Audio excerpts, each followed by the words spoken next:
Yahoo Yahoo! Merry Christmas! Naku, ganito na lang talaga ang ating katuwaan dito sa ibang bansa. Tayo ay mag-iikot. Titingnan natin kung ano yung ating nakikita hanggang tayo ay titingin na lang sa kanilang mga iba't ibang dekorasyon. Well, wala namang masama dahil wala namang nag-utos siguro sa atin na mag-abroad. Di po ba? Sarili natin itong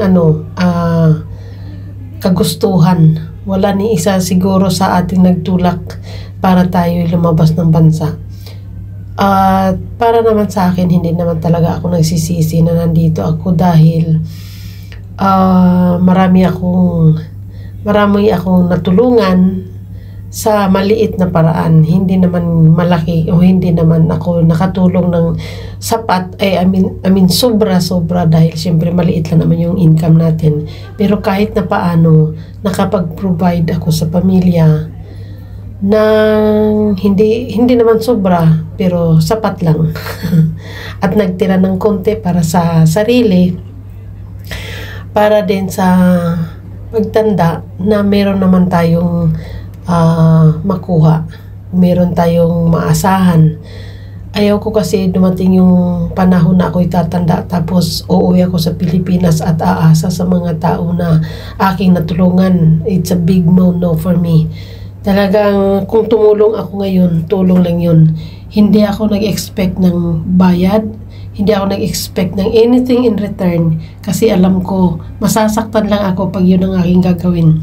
Kaya ang nasa akin, tutulong ako, pero tulong na hindi hindi sobra. Kailangan talaga pag tumulong tayo, meron tayong limit dahil pagdating nung panahon na tayo wala na, naubos na nating itinulong sa kanila, asahan nyo po yan, pag uwi natin sa Pilipinas, nako, di ka nakilala ng mga tao na yan. Pero pag umuwi ka na meron kang natira sa sarili mo, hindi kanila basta-basta na lang nasipain na lang. At yun ay aking pinaghandaan talaga na balang araw, kung ako man ay ika nga sa kasabihan what if you live too long? Paano ako kung mabuhay ako ng hanggang 70 kunyari, tapos buhay pa ako at the age of 70, uugod-ugod ka na, tapos wala kang naipon, ewan ko na lang kung saan ka pupulutin. Siguro naman hindi naman lahat ng pamilya ng ganon na talagang itsapoira ka na pagdating ng katandaan mo, pero no way talaga na iasa ko ang sarili ko sa kung sinong Poncio Pilato. Kaya ngayon pa lang pinaghahandaan ko na yung sarili ko. At sabi ko nga na kung hindi ko po problemahin pag ako'y kunin na ni Lord, dahil pupunta ako dun sa sulok ng akong bahay at doon ako matulog ng mahimbing. Hindi ko kasi inisip na kailangan pagdating ng pagtanda ko may mag-aalaga sa akin. No, yun ang pinagdadasal ko na sana hindi ako darating sa punto na ako'y aalagaan. Hindi ko gusto yun. Basta ang ipinagdadasal ko, kung ako'y kunin ni Lord, diretso lang para mabilis talaga, no? Yung pambihira talaga itong balak ko. Naku, ang iba pa naman si Lord pag nagplano, ang gusto mo ganito.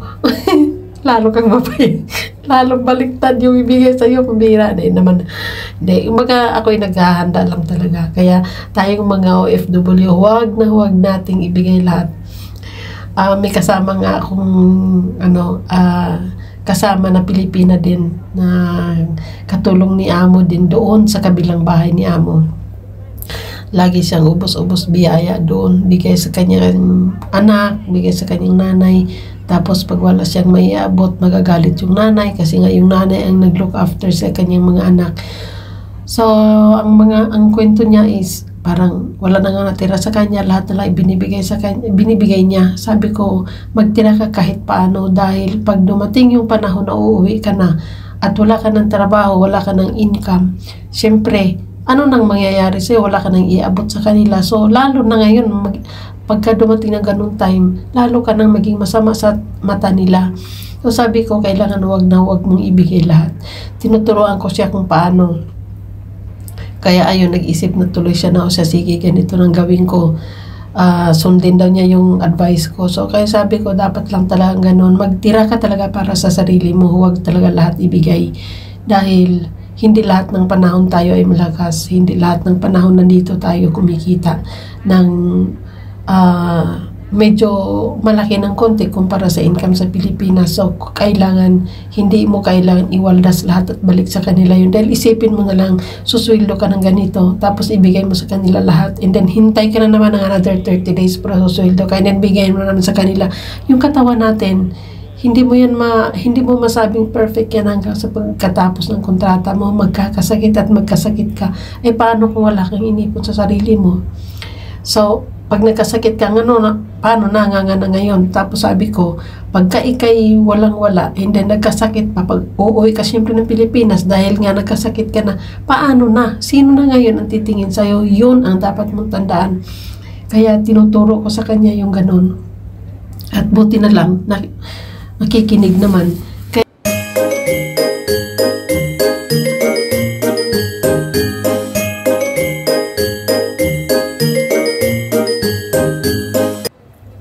Ayan, so napakwento at napadaldal tuloy si ako. Anyway, yun lang yun. Ano bang aking sinasabi? Nag-i-emote ba yun? O nagbibigay ng payo? O ano ba yun ang ibig sabihin nun? Naglayo naman ang narating ko. Bakit yun ang mga... Basta yun lang yun ang nasa isip ko. Pambihira, kung ano-ano na lang. Anyway, Merry Christmas po sa lahat. At enjoy lang ang buhay. Basta, Merry Christmas, yun lang yun ang aking masasabi. At kami ngayon ay naglilibot dito. Ayan, yun lang ang aming sinadya dito. Pagkatapos, ganun lang ang aming trabaho ni Nene Vlogs. Wala kaming grupo na marami eh. Kasi dati meron kaming, parang 6 yata kami noon or 8. Pero nagsiuwian na yung mga yon.